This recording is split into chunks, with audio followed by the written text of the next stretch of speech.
USS Constellation. There's a grand lady in Baltimore who has taken her rightful place as the Inner Harbor's crown jewel in the heart of the Chesapeake Bay.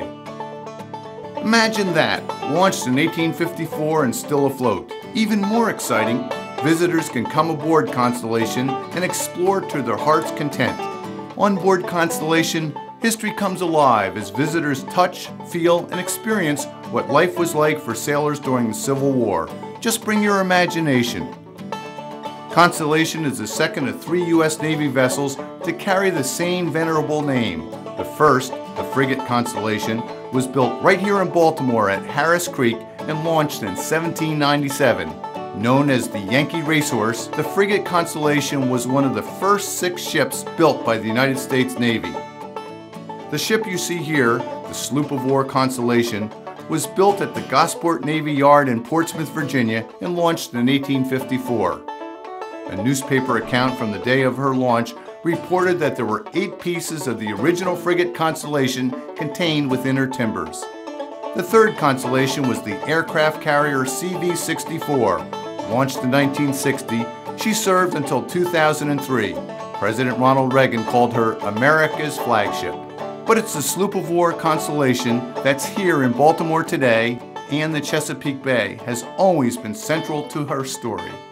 Throughout her century of service, Constellation served in and out of the Chesapeake Bay. It was kind of like coming home every time she returned to the Chesapeake Bay. She was created here at Gosport Navy Yard. And throughout her career, she came to Annapolis. She spent many years there.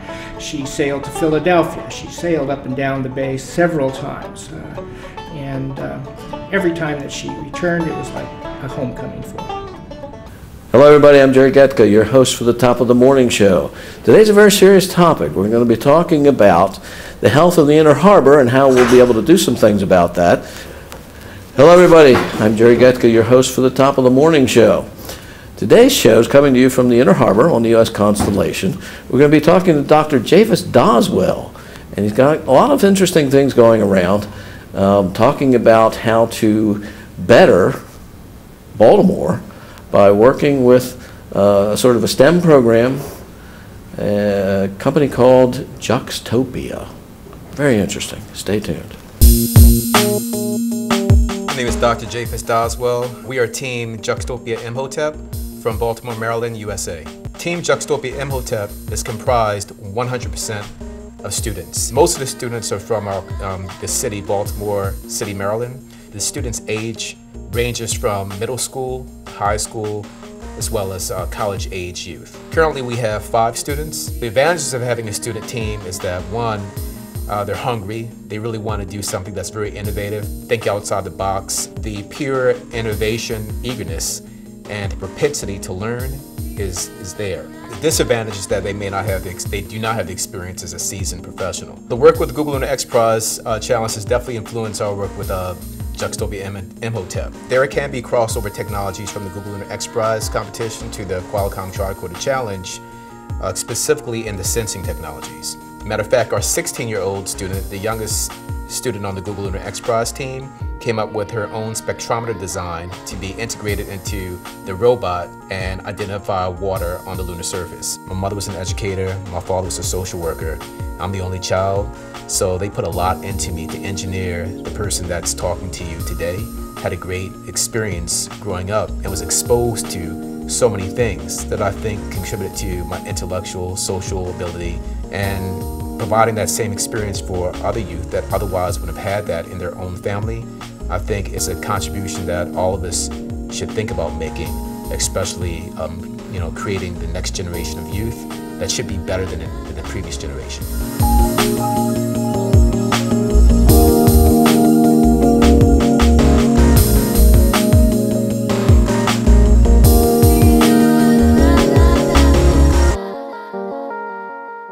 Welcome back everybody. I'm Jerry Getka, your host for the Top of the Morning Show. And we're downtown Baltimore on the U.S. Constellation. And so if you hear some noise in the background, it's a public place with tours going through constantly, and sometimes a cannon even goes off. So if you hear a loud noise, that's not us.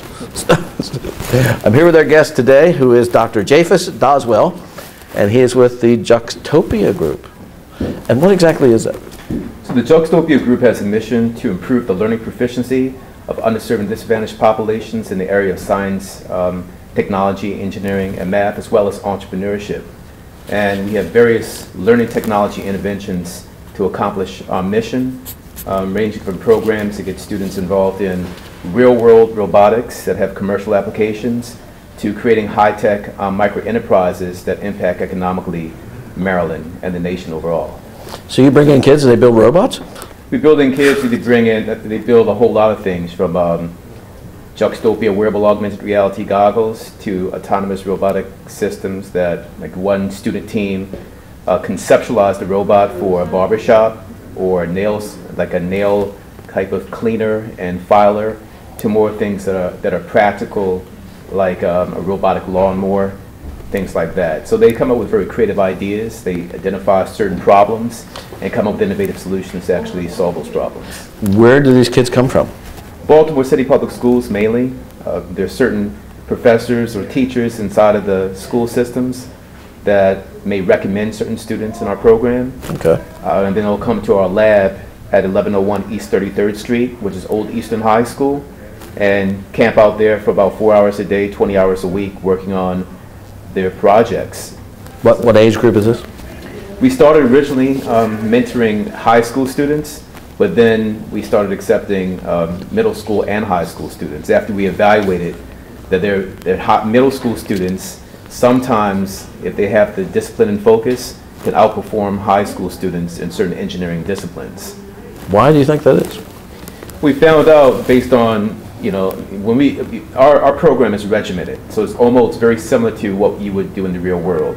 So my background was working at Lockheed Martin. At one point in my life, I was a senior software engineer, the youngest senior software engineer at Lockheed Martin. I was trained by my mentor, who was a disciplinarian and only had an expectation for perfection and nothing less. So rocket scientist, right? Like rocket science, I'm a software engineer trained, right? So we put the students through that type of rigor, so they would be really prepared for the real world. So they come into the lab, they have a project plan for the week, they have a daily plan for the day, and then they have certain milestones on that daily plan they have to execute before the end of the day is. And this is all in addition to their regular schoolwork, or? It's all in addition to the regular schoolwork. So after 3 o'clock, they get out, go on a bus, travel to the lab, knock out 4 hours in the lab of real work, and they're reinforcing what they've learned in the classroom. So this is a nonprofit organization? Yep, it's 501c3. Where does your funding come from? So this is a great thing, because of the American Competes Act that was legislated, and it supports quote-unquote STEM, then we get our funding. For those of the audience who don't know what STEM is, explain, please. So STEM is science, technology, engineering, and math, and it's really for students to become a lot more engaged in, you know, workforce training in the high-tech industry. You know, we've gone from, you know, agricultural, now industrial information technology age. We're in the information technology age big time. So the Fortune 500 companies that are IT, Google, Apple, Microsoft, Facebook, they're all IT companies, right? They all rock and roll in terms of billion-dollar companies, $23 billion or more. And that's how we train the students to look at software engineering, for example, because you don't need high math, like a lot of people think. You can actually do very well as a high school student, creating products and actually contracting with companies and make money. So that's what we teach our students inside this 501c3 nonprofit organization called the Juxtopia Group. We're going to get into that a little bit further, but for right now we're going to take a short break. We'll be right back. Because we have tons of clips if you guys. I'm Ian McCulloch. I'm the technical lead for the Zensor team from Ireland. Our focus within the Zensor team is to speed up diagnosis and treatment of patients. Using the technology that's available to us, we believe that we can do that. We can reduce hospital stays. Our focus is to try and push technology into the user's home so that they don't have to stay in hospital as much. That saves money for the hospitals. It also makes things a lot easier for the patient. They can go about their daily routines. They can know that they're being monitored and not have to worry about the illnesses that they're suffering from. Our team came together about 18 months ago. We had a specific product in mind from our company, which was to to integrate ECG, respiration, motion, temperature, and integrate all those vital signs to produce a home monitoring system. The team itself consists of hardware engineers, software engineers. We have a clinical team. We also design and develop the sensor part, the electrodes. I've been doing this for eight years. A lot of the infrastructure just did not exist. Today you have mobile phone technology, which is basically like a computer in your pocket. So we have it's kind of a lightweight, compact monitoring device. Couple that with the electrode technology. The device picks up your vital signs, and the device makes a decision for you and tells you the course of action to follow. People are not getting diagnosed quick enough. One of the arrhythmias that we specifically look for, which can be a precursor to stroke, in many cases it can be fatal if these things are not picked up quickly. With our specific technology at the moment, we will not diagnose any diseases. So we approach the physician as if this is a tool to actually help them diagnose any illnesses. We don't take that decision away from the doctor because we're there to help with the diagnosis rather than take over.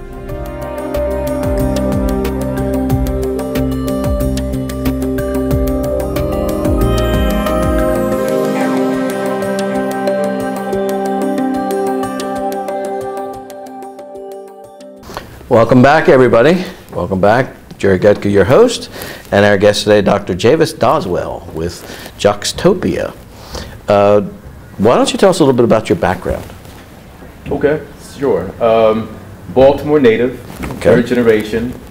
Graduated from Baltimore City High School. Went to Oberlin College for my undergraduate degree. Majored in cognitive neuropsychology, double major. After that, I decided I wanted to go and pursue a computer science type of degree. Those are pretty disparate fields of study. Cognitive neuropsychology, computer science? Yes. Absolutely. They have a lot of connections. Every human-computer interface, graphical user interface that you use to navigate the computer requires oftentimes someone with a background in cognitive science, how people process information and respond to information. So in one area you find the steps that you go through to think of something, and in the other area you find the steps that you go through to get it done. Correct, especially when the user interface helps a human being perform a task more accurately and more efficiently. The cognitive science play comes in all the time. What made you get interested in these fields of study? Well, originally I wanted to be Ben Carson #2.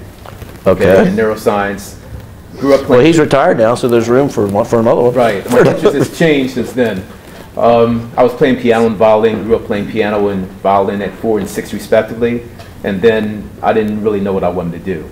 But I knew that... And you know now at your young age. All right, you're telling us about your background. Where did you get your doctorate?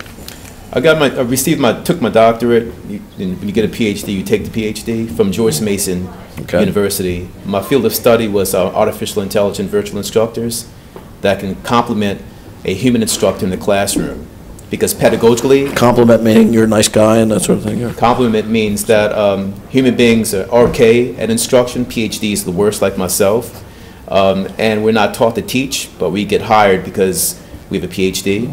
But a virtual instructor, understanding how to teach and applying it very consistently, can provide a better learning outcome from a student, potentially better than a human being. Well, it must have worked fairly well for you, because as I understand it, you've got any number of awards. Received a couple of awards, many I can't remember anymore. But you've got one coming up soon, I understand? I do. So, well, there was an award this weekend. There was the Negro Women in Business, their 75th anniversary. So I was recognized then. I have another award coming up. I can't remember. But are you being modest, or you just can't remember? There's a lot of stuff going on. There are a couple of awards that I've been invited to do, and I'm very happy and honored, mostly in innovation and inventions, and what my companies have done to actually provide to the community. Now, you have the nonprofit Juxtopia. I understand you have a for-profit as well? That's correct. And tell us a little bit about that. So the for-profit is also located in Baltimore. It's a biomedical and IT company, and the focus of that company is to improve human performance with our innovative products and services. One product, which is our flagship that's most popular, before Google Glass came out, we were awarded by the National Science Foundation to invent a fully integrated optical see-through display. So in English, that means a wearable headset that, for example, a comic medic can voice retrieve step-by-step instructions on a pair of goggles and see information on how to perform a clinical procedure right there on the battlefield, saving the casualty's life if suffering from a, traumatic, injury that may cause mortality in a short period of time. So it's effectively being able to access the internet and all the information they need through a set of goggles. Through a set of goggles, acting as a cognitive reminder, hence bringing back the cognitive psychology. How much does something like that sell for? Google Glass sells for $1,500 with a cell phone of $500, approximately $2,000. We manufacture ours at $700. So in time, everybody could have something like that. In time, everybody most likely will until something else comes out to displace it. Yes. Which should happen in 6 months from now with technology the way it is. All right. You've led an interesting life. What has brought you to Baltimore, to this stage, to do the work you're doing now? I mean, there has to be some personal involvement as well, some drive of some kind. Oh, it's absolutely. I have an insatiable desire to reach out to those underserved and disadvantaged, to improve their performance, so they can, a certain population that otherwise may not get the same type of jobs can secure those jobs, contribute to the economy, and really have the self-esteem and self-confidence that they can actually achieve like any other population in the United States. So that actually gets me up in the morning. That sounds very ambitious. And we're doing it. Yeah. We're going to take a short break. We'll be right back. Good time for a clip.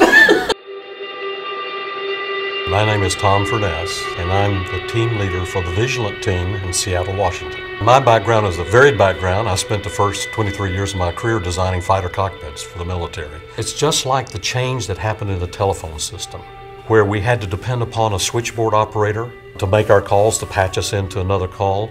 The paradigm shift that took place was to make everybody a telephone operator, where we dialed our own numbers. And that's what I think the tricorder will do. It makes all of us physicians in a way. Here is a prototype of our technology. This is called the Orca. It uses our Chroma ID technology. And inside of this device, and this particular configuration of it, we have 12 emitters that emit the photons. For example, you can place this on your skin, you can put it over your ear, you look at it with your eye, and each time you do this, you get the photons that are sent out probe what's going on. And then with the detectors that we have in here, the light detectors that go all the way from infrared to ultraviolet, will tell us what are the photons bringing back. From that, we are able to discern with this collection of data, and we can search our databases and determine what conditions exist in the patient. One of the problems with the practice of medicine now, especially with physicians, is they generally don't see the patients until they're sick. And they don't have a good baseline necessarily of what the patient's like when they're well. This way they will have that and be able to look at the differences. I'm really concerned about the old people. I'm concerned about the lives they have. We're able to extend their lives, but what about the quality of their lives? I know that my mother had conditions that, had they been diagnosed earlier, she may be still alive today. And I hate the way that my mother spent her last 3 years on the earth. And it was really sad. And I think about my grandchildren and what kind of life they're going to have. And that I don't want the same thing to happen to them. I don't want the same thing to happen to me. And so I believe that there is a revolution happening along with the technology that gives us mobility, to combine that with the measurement tools that basically puts the same kind of instrumentation that the doctors are using into the hands of the people.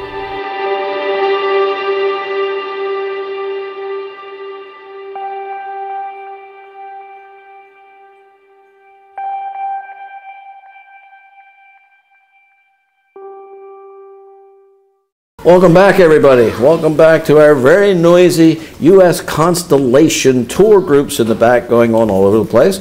But this is the Top of the Morning Show, and I'm your host, Jerry Getka. I'm here with our guest, Dr. Japhus Doswell. And you wanted to talk about the JUICE program. Yes. So the JUICE program, the acronym stands for the Juxtopia Urban Innovation and cooperative entrepreneurship program. I'll never remember all that. Right. Juice, I can remember. Codename Juice. And so it's a program tailored to young people here in Maryland, more specifically in Baltimore, that are trained in both engineering and entrepreneurship to develop products to solve problems right here in Baltimore.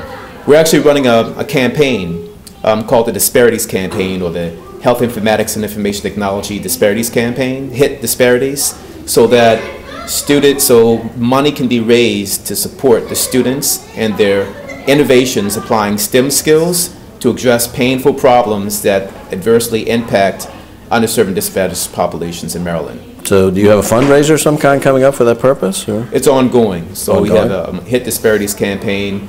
That's part of our entry into the Qualcomm Tricorder competition. We're one of the 30 teams in the world competing in that competition. And that's all part of the HIT Disparities campaign. See what students can do to build an innovative, like in this case, a biomedical device, like the old Star Trek tricorder device. What do you mean old? I thought that was new now. Right. Oh yeah, the movies have made it new. That's correct. That's right. I think it came out in the 1960s, right?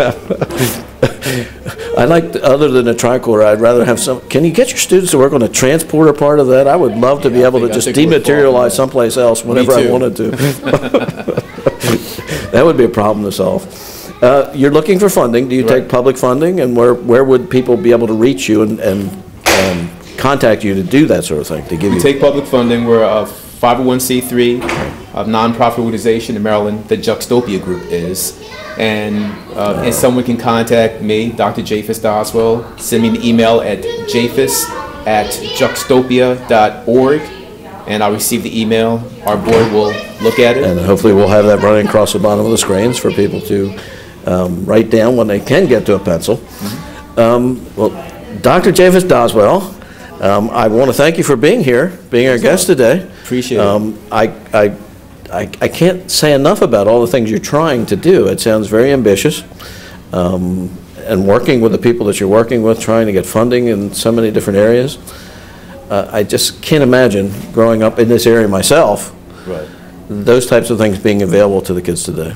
Absolutely. That's absolutely amazing. What I want to say is that for you and for everyone who's even listening and watching, Baltimore gave me grit.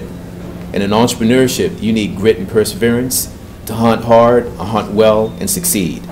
So that's what actually my foundation in Baltimore has given me the background and experience to make this stuff happen. Thank you for being our guest. Thanks everybody for listening in. See you all later. Bye-bye. All right. No, I grew up close to here. Okay. My name is Elia Aronoff-Spencer. I'm the team leader of the Distributed Health Labs at UC San Diego here in the United States, California. So in 2006, I showed up to a small hospital in South Africa on the border of Mozambique. And I showed up, and instead of giving me a stethoscope, they gave me a cell phone. And it had the phone numbers of all the people on there like me. And in the middle of the night, when you're the doctor in the hospital and you really don't know anything, you don't know what you're doing, you could call John, gynecologist, and say, listen, a woman has come in and she's sick and I have no idea what to do. And they would just give you what they had. It was the best information they could give you.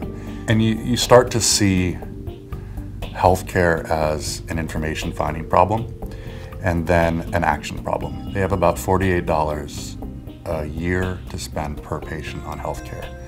And for instance, the WHO recommends in a country like that you test people for HIV at least once a year. The end-to-end cost of an HIV test, the cheap one, is about $24. So you would spend half of your money just testing the patients. So it's not realistic at all. And so it is those two circumstances, my experience there and basically the need space there, which is make stuff that works, that we really can afford, that our team is built around. And our lab, the Distributed Health Labs, we're trying to make a product or a technology that really enables people, end users, patients, where they are to take care of themselves, to know more about their health, to have actionable information that makes their lives better. The biggest first hurdle was having anybody in our circle believe that this is possible. And I think the big one is that we maybe don't have the same financial trajectory as some of the other teams, and it changes your ability to deliver. We know that. But it also changes your incentives and therefore the product you build. There's the hurdle of building this for the prize versus building it for what goes on after, before, and through the prize, which is our own lab. The core technologies we have are open source and public. That's not great for a competition. And we haven't released or really even fully settled on what the tricorder Qualcomm entrant will look like. But we know what we call our global tricorder, which is our stack. We know what that looks like. And we're going to have to reconcile those two. But I think in the end, there's pretty much zero losers here. I think everybody who showed up today kind of already won. I mean, this is you got to the Olympics, it's not a who won, you know.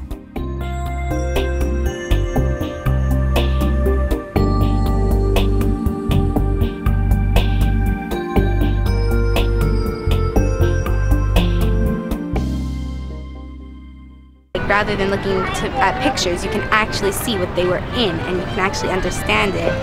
I think it makes me appreciate being an American, knowing these people went through these things to put me where I am now. I'd say come see it. Yeah, we were a little bit leery because of the age of our children, 4 and 7, but they enjoyed it so much. It really kind of surprised us. We thought it'd be more for us, the parents, but no, they loved it. They had a good time. Yeah, they had a great time. So come aboard USS Constellation. And while you're here in Baltimore, be sure to visit these other attractions of the Chesapeake Bay Gateways Network. The Baltimore Visitor Center, a good place to start your tour of this historic city and region. The National Aquarium on Pier 3 near the USS Constellation Museum. The Lightship Chesapeake and 7-Foot Knoll Lighthouse, both part of the Baltimore Maritime Museum. The Frederick Douglass Isaac Myers Maritime Park and Museum, headquarters of the Living Classrooms Foundation.